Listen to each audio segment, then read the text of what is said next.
Lagay ng ekonomiya, kalakalan, negosyo at iba pa. Atin ang alamin dito sa Ang Pilipinas Ngayon.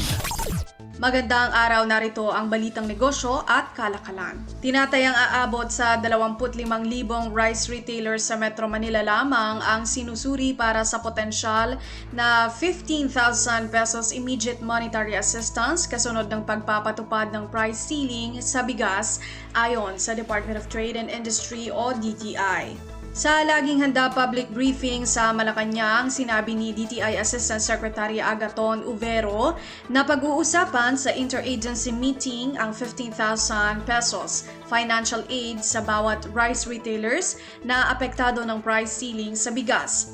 Nagpahiwatig si Uvero na pinadadali ang pagkilos sa pamimigay ng monetary assistance at ani ay target ng pamahalaan ang distribusyon ngayong katapusan ng linggo. Sinabi pa ni Uvero na inaasahan ang Department of Social Welfare and Development o DSWD na kumpletuhin ang validation ng listahan ng mga retailer upang tiyakin na lehitimo silang makatatanggap at tunay ngang nakaranas sila ng kalugian sa mga nakaraang araw.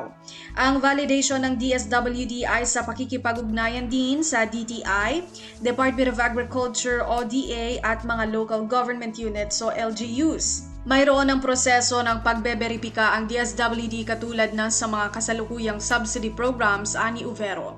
Prioridad na mga retailer ang nasa mga public market at mga nakarehistro sa LGU.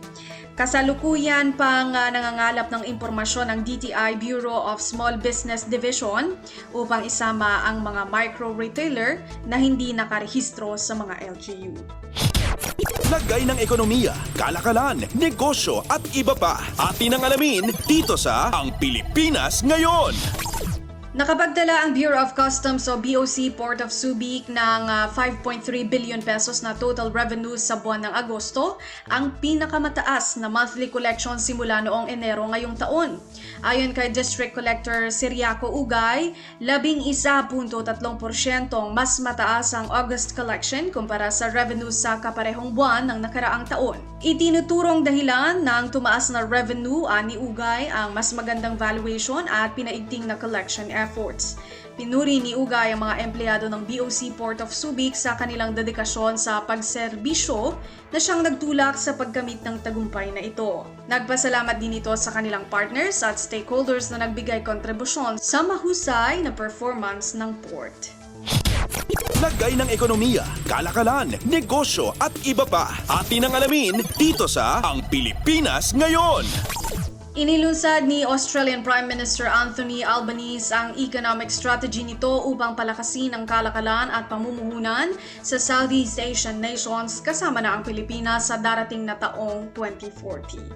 Ipinresinta ni Albanese ang ulat sa Jakarta, Indonesia sa sidelines ng Association of Southeast Asian Nations o ASEAN meetings. Nakasaad sa naturang ulat ang mga kinakailangang gawin upang maisakatuparan ang commercial potential sa pagitan ng Australia at Southeast Asia. Kasama rito ang pagtataas ng kamalayan, pagtatanggal ng mga hadlang at pag-aangat ng kakayahan o kakayanan, gayon din ang pagpapalalim ng pamumuhunan. Sa isang pulong balitaan sa Australian Embassy sa Maynila bago ilunsad ang report, sinabi ni Australian Embassy in the Philippines Deputy Head of Mission Moya Colette na hindi lumawig ang share ng Southeast Asia sa Australia total trade sa huling 20 taon.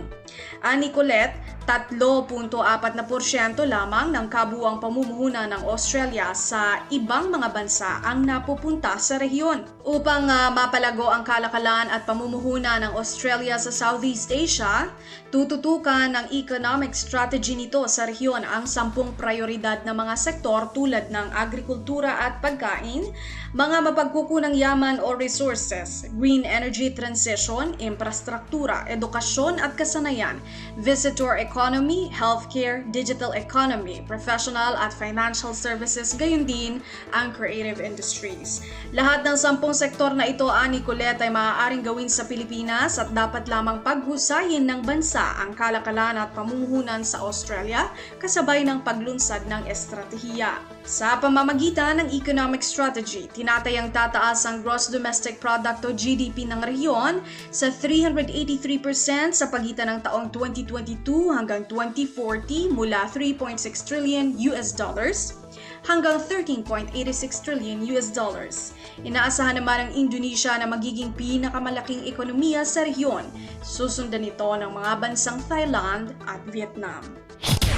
Lagay ng ekonomiya, kalakalan, negosyo at iba pa. Atin ang alamin dito sa Ang Pilipinas Ngayon.